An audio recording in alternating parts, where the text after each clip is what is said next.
hoje a gente vai fazer outro vídeo bem fechoso das criaturas mitológicas. E eu, meu filho, minha filha, minha pamonha, hoje, look at me.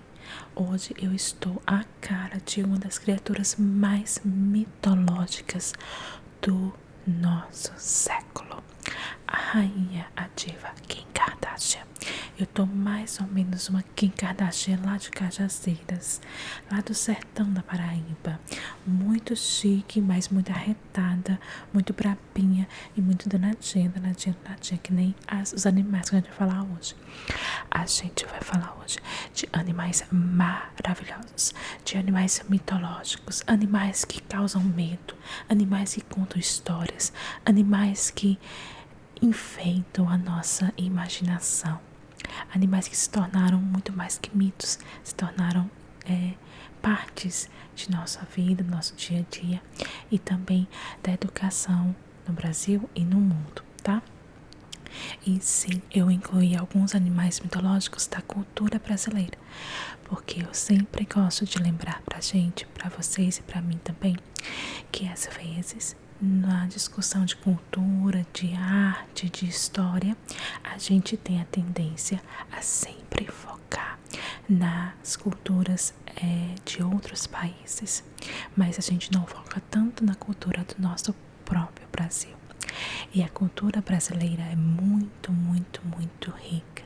Então eu sempre gosto de vir aqui e também dar um charme da cultura brasileira, né? Então vamos começar. Pamonha, pamonha, pamonha. Relaxa, relaxa, relaxa e presta atenção na aula da titia pamonha, tá bom? Então vamos lá. A primeira criatura mitológica é a Fênix. O mito da Fênix remonta ao Antigo Egito, sendo transmitido para os gregos e outras civilizações.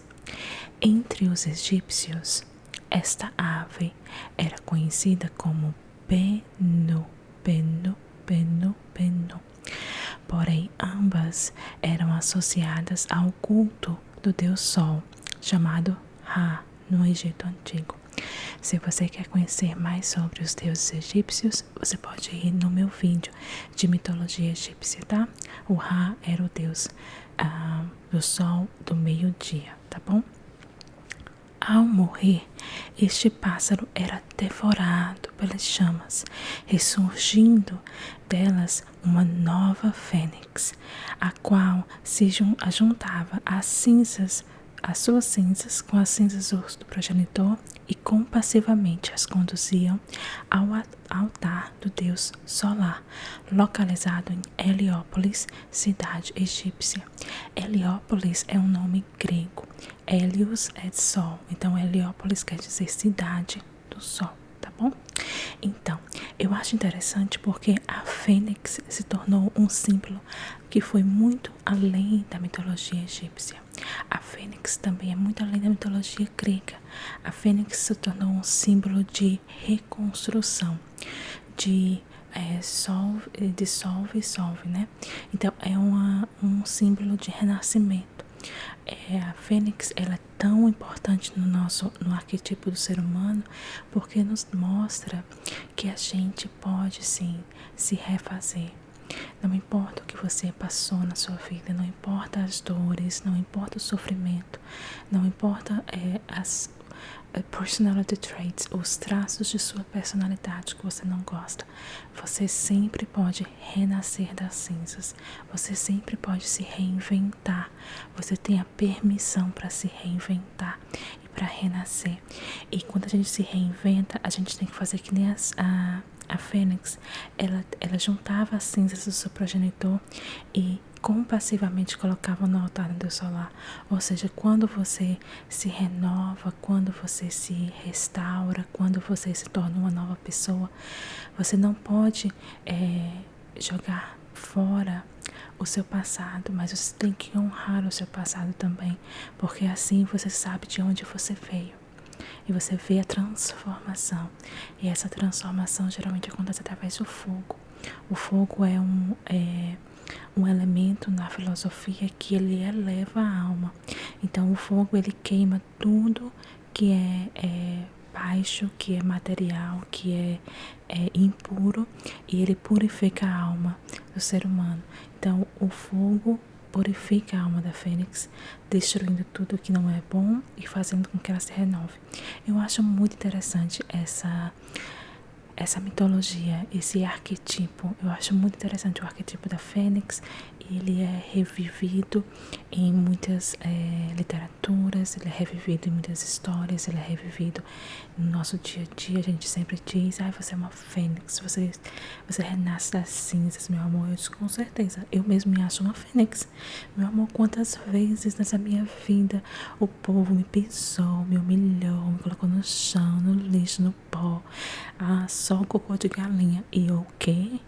Eu sou uma fênix, eu vou renascer, eu vou me reinventar, eu vou brilhar mais do que a luz solar. Porque, meu amor, porque eu nasci pra brilhar. E quer saber da coisa?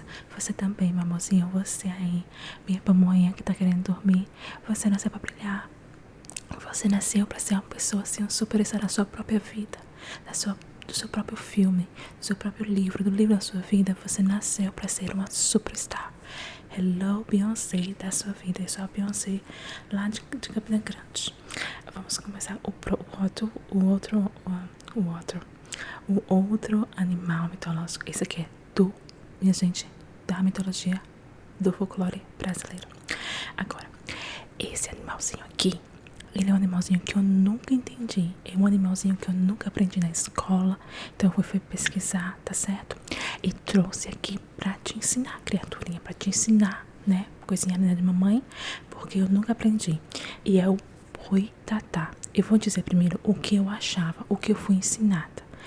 Quando eu tinha aula de folclore lá na 3ª série, numa escola pública na Paraíba, a minha professora, eu acho que o nome dela era Rejane, ela ensinou a gente que o boitatá era um boi sem cabeça. Aí no lugar da cabeça saiu um fogo assim. E pra mim fez todo sense, né? Fez todo o sentido. Porque eu achava que um boitatá tinha que ser um boi chamado Tatá. Eu disse: pois o nome do boi é Tatá. E é um boi Tatá. Eu sempre achei que era um boi chamado Tatá, que corria atrás das pessoas. Porque, olha, crescendo na Paraíba, no interior, a gente tinha muita fazenda ao redor. E eu brincava muito com as crianças. Minha filha, eu já levei tanta carreira. Eu levei carreira de bode, eu levei carreira de galinha, eu levei carreira de boi, de vaca. Meu pai eterno, eu morro de medo de vaca. Tudo que tem chifre eu tenho medo. Por isso que tem vezes assim que eu passo pelas pessoas e eu fico toda desconfiada, porque eu sinto chifre no ar. Então tudo que tem chifre eu tenho medo. Galinha não tem chifre, né? Mas eu tenho medo de galinha também. Galo, ganso, voltando à mitologia. Então, eu pesquisei o que é o boitatá. Então, no folclore brasileiro, o boitatá é uma gigantesca cobra de fogo. A palavra boitatá vem do tupi-guarani. Boi quer dizer cobra. Gente, boi é cobra? O mundo, assim, 2020 sempre trazendo, assim, revelações. Eu não sabia que boi quer dizer cobra. Então, boi quer dizer cobra. E tatá quer dizer fogo. Então, o boitatá é uma gigantesca cobra de fogo que protege os campos contra aqueles que incendeiam. Vive nas águas e pode se transformar também numa tora em brasa, queimando aqueles que põem fogo nas matas e nas florestas. A primeira escrita sobre o boitatá foi em 1500. O padre de Anchieta, ele descreveu que os índios acreditavam nessa serpente de fogo, ou nessa cousa de fogo, que ele não falou serpente, mas ele falou cousa, nessa cousa de fogo que saía, minha filha, queimando, né? Porque eu fico revoltada. Eu fui pra Amazônia, gente. Eu fui pra Amazônia uma vez. Beijo, sou chique. Gisele Bündchen, porque choras. Gisele Bündchen também vive na Amazônia, né, gente? Depois que eu tô falando essa piada. Mas eu fui uma vez na Amazônia, achei o massa. A Amazônia é uma coisa assim linda. A gente tem que proteger a Amazônia de todo jeito. Mas eu achei assim incrível que os índios tinham essa visão, né? Um animal de fogo que saía das águas e ia matar os índios. Os índios estavam queimando, destruindo a floresta. Aí eu só sei que o padre Anchieta, fofoqueiro, que só ele, né? Porque, olha, padre gosta de uma fofoca, me desculpe aí. Quem é católico, mais padre, pastor ou bicho para gostar de fofoca. Aí o padre fofoqueiro, que só ele, escreveu uma carta desse senhor, esses índios que são muito diferentes. Esses índios acreditam que tem uma coisa de fogo andando assim nas águas e mata os índios. Aí sim, também tem um bicho chamado curupira. A gente vai falar do curupira daqui a pouco. Mas tem um bicho chamado curupira também, que os índios também morrem de medo, é um fantasma. O padre Anchieta falando pro povo da Europa todinho sobre o boitatá. Então o boitatá, meu filho, é famoso, tá? Eu tô falando muito rápido, vou falar passo, devagar. O boitatá é muito famoso. Então próximo. Agora esse aqui. Esse aqui vem da onde? Vem dos nórdicos. Eu sei que vocês adoram coisas nórdicas, né, meus amores? Eu sei que vocês amam. Eu também fiz um vídeo. Mitologia nórdica está aqui. Esse aqui é um esquilo rei fofoqueiro. Porque olha, até na mitologia nórdica tem fofoqueiro. Tem um esquilo fofoqueiro. O nome dele é Ratatoskes. O Ratatoskes vive em Yggdrasil. Yggdrasil é a árvore do meio do mundo, a árvore da vida, é a árvore que conecta o plano dos deuses com o plano humano. É uma árvore que sustenta tudo, tá? Então a Yggdrasil, ela é a árvore central na mitologia nórdica. Então esse esquilo, o Ratatoskes, esse é o rato tóxico. E não rato, gente, é um esquilo. Esquilo é bicho nojento também. Que eu tenho um monte de esquilo aqui. Os esquilos, eu vou sair pra fora, os esquilos ficam gritando, querendo jogar nós em mim. Esquilo, você se oriente, você mora na minha casa, você mora no meu quintal. Eu sou esquilo, eu amo esquilo, gente. Eu ando assim, eu fico besteirada vendo esquilo, né? Porque eu nunca vi esquilo. Aí eu saio aqui, meu marido fica dizendo: por que tu é tão doida por esquilo, mulher? Pelo amor de Deus. Criatura, isso é um esquilo, isso é um rato. Isso é uma peste, eu disse pra você, é peste, meu filho. Pra mim não é peste, pra mim o esquilo é a coisa mais fofa do mundo. Agora que o esquilo gosta de fazer zoada, gosta, vive correndo, parece um rato à base de cafeína e cocaína. Porque eu nunca vi um animal tão doido como o esquilo. O esquilo se joga na frente dos carros. O esquilo é bicho doido. E o esquilo é bicho doido desde a mitologia. Porque olha, esse Ratatoskes, que vive na Yggdrasil, árvore da vida, é um mensageiro dos deuses. Mas essa criatura lendária nutre um certo gosto pela intriga e não se limita a apenas passar as mensagens. Com comentários ácidos e algumas mentiras, o pequeno esquilo vermelho alimenta a hostilidade entre o Nigorg, o dragão que vive junto às raízes da árvore, e a águia que vive no topo. Você pode ver, olha, por isso que eu digo às pessoas, a gente já aprendeu desde criança que telefone sem fio não funciona. Então, sempre tem, quando tem assim uma encrenca entre duas pessoas e fica aquela alma cebosa que vai e vem com história, você nunca vai conseguir a história completa.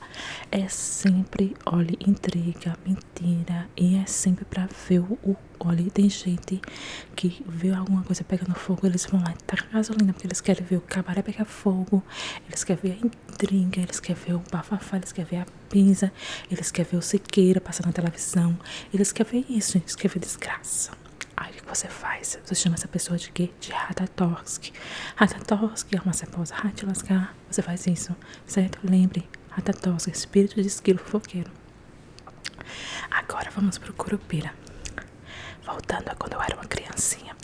Quando eu era uma menininha das pernas tortas, o puxão, o cabelo cheio de piolho, lá na Paraíba, uma vez eu fiz um desenho do curupira. Eu me lembro do curupira. Eu achava o curupira muito bonitinho. O curupira era um ruivo. O curupira tem um cabelo todo escalambado, cheio de flamas de fogo. O curupira tinha os pés para trás, se eu não me engano. O bichinho era meio aleijado. A mãe não colocou bota nele. Ele tinha os pés para trás. Mas isso não era defeito. Isso era uma qualidade. Por quê?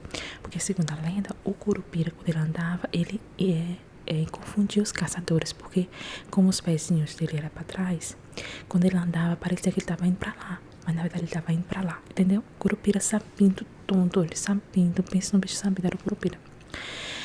O Curupira é uma criatura da floresta. Em algumas partes do Brasil é também chamado de caipora. A sua principal característica são a cabeleira de fogo e os pés virados para trás, que ele usa para enganar os caçadores da mata. Os índios que viviam no Brasil antes da chegada dos portugueses já temiam o Curupira. Curupira arrasando corações desde 1500, tá? Ele habita o coração da floresta, bastante embrenhado na mata e distante das cidades. Engana caçadores, fazendo com que eles se percam ou até desapareçam. Usa assobios e gritos estridentes para assustar. Também sabe imitar a voz humana para atrair pessoas para suas armadilhas. Curupira danadinho. Esse Curupira me lembra de um ser mitológico que eu não coloquei aqui, mas é um ser mitológico da minha infância que eu morria de medo até hoje. Eu tenho que confessar que eu tenho medo de até falar o nome, mas é a comadre Florzinha. Vocês já ouviram falar da comadre Florzinha? Meu filho, eu morro de medo de comadre Florzinha. Eu lhe juro que eu morava numa casa na Flórida e por trás tinha uma mata, né? E o povo sempre dizia que a comadre Florzinha morava numa mata por trás da minha casa, lá na Paraíba. Aí eu morria de medo, porque o povo dizia que a comadre Florzinha você tem que dar fumo a ela para ela se acalmar, para ela não se irritar com você, porque se ela pegasse ódio de você, minha filha, você era comido por formiga, sua mão caía, ficava um cotoco. Olha, eu morria de medo de comadre Florzinha. Eu lhe juro, gente, olha como essas coisas, como os mitos trabalham na nossa mente. Eu lhe juro que uma vez eu estava lá na Flórida, sozinha de noite, em casa sozinha, com os cachorros, e eu escutei um assovio. Minha gente, eu lhe juro que eu pensei assim, será que essa comadre Florzinha assobiando atrás no quintal? Eu pensei isso, vocês acreditam? O cérebro da pessoa. Aí eu disse, não pode ser, porque eu já estou nos Estados Unidos, essa mulher veio para os Estados Unidos me perturbar. Não, deve ser outro. Little Flower, alguma coisa Little Flower, aqui dos Estados Unidos. Não pode ser a mesma pessoa, né? O mesmo ser mitológico. Acho que a comadre Florzinha só fica lá na mitologia brasileira, ela não vem para os Estados Unidos, não. Em nome de Jesus, misericórdia. Morro de medo. Deixem aí nos comentários qual ser mitológico que vocês ainda acham que existe no seu subconsciente e que vocês ainda têm medo, tá?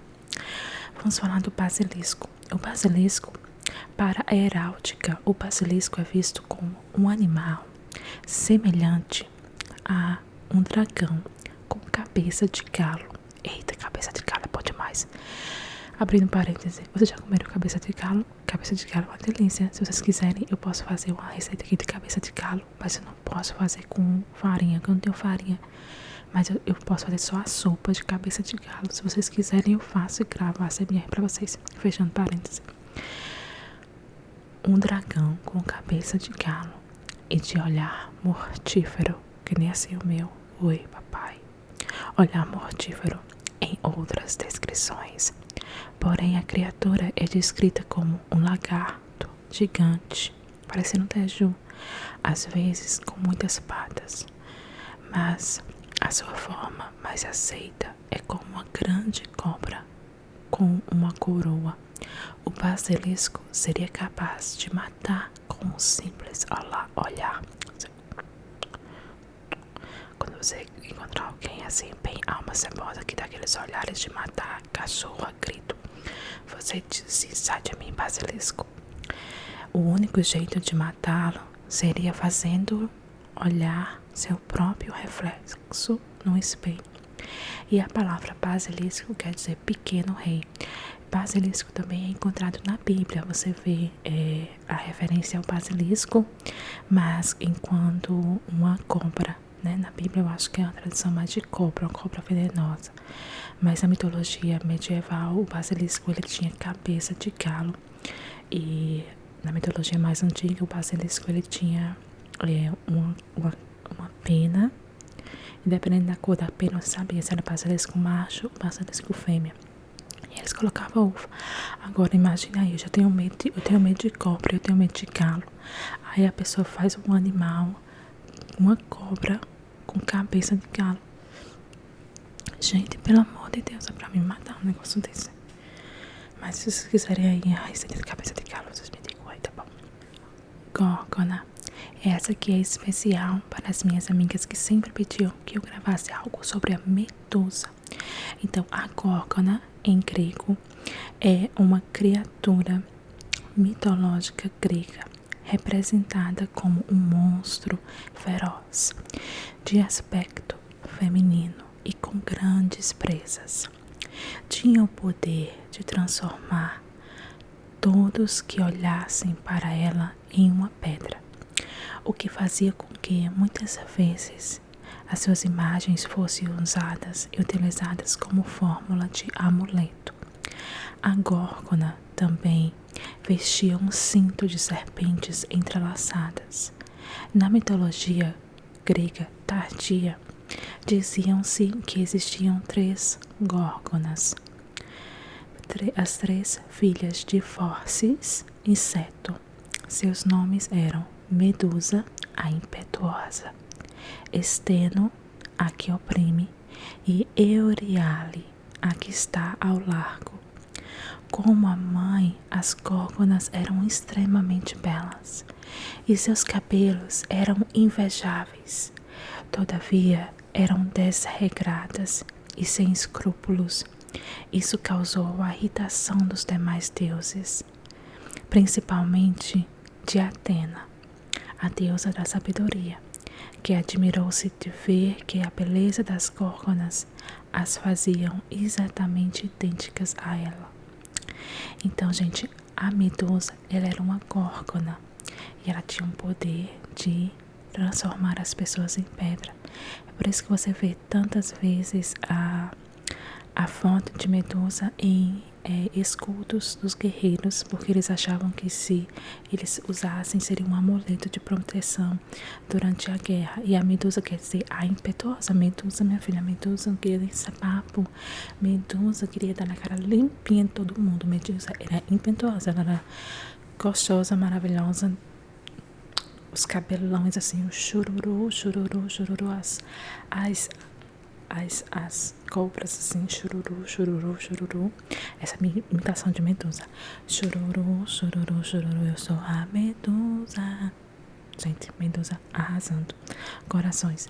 Então, a Medusa, eu acho interessante que o símbolo da Medusa é usado até hoje. O símbolo da marca Versace é uma Medusa. Então, quando você compra relógio da Versace ou até perfume da Versace, tem a Medusa assim na frente. Eu acho interessante, né? É um símbolo até hoje.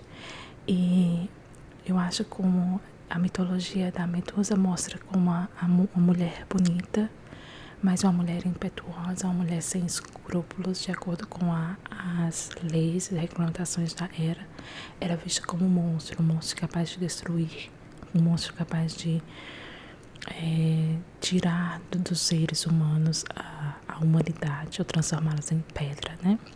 Então eu acho bem interessante isso. Outro arquetipo, eu gosto de estudar mitologia, estudando os arquetipos mitológicos que se exprimem no nosso dia a dia, como isso transformou a nossa psique, a nossa mentalidade no dia a dia, tá?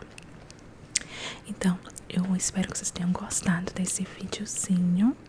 Espero que vocês tenham adorado o vídeo. Espero que vocês tenham aprendido um pouquinho, que esse vídeo tenha feito com que vocês queiram aprender mais e mais sobre mitologia, pesquisar agora, principalmente. A gente tem nas nossas mãos os celulares e tantos conhecimentos. E eu espero que vocês agora estejam bem calminhos, calminhos, calminhos, calminhos e relaxados. E que tenham uma noite maravilhosa de sono, tá bom? Então que Deus abençoe cada um de vocês grandemente. Boa noite e não deixe o boi da tarde deixar acordado, tá bom? Beijo, beijo, beijo. Boa noite.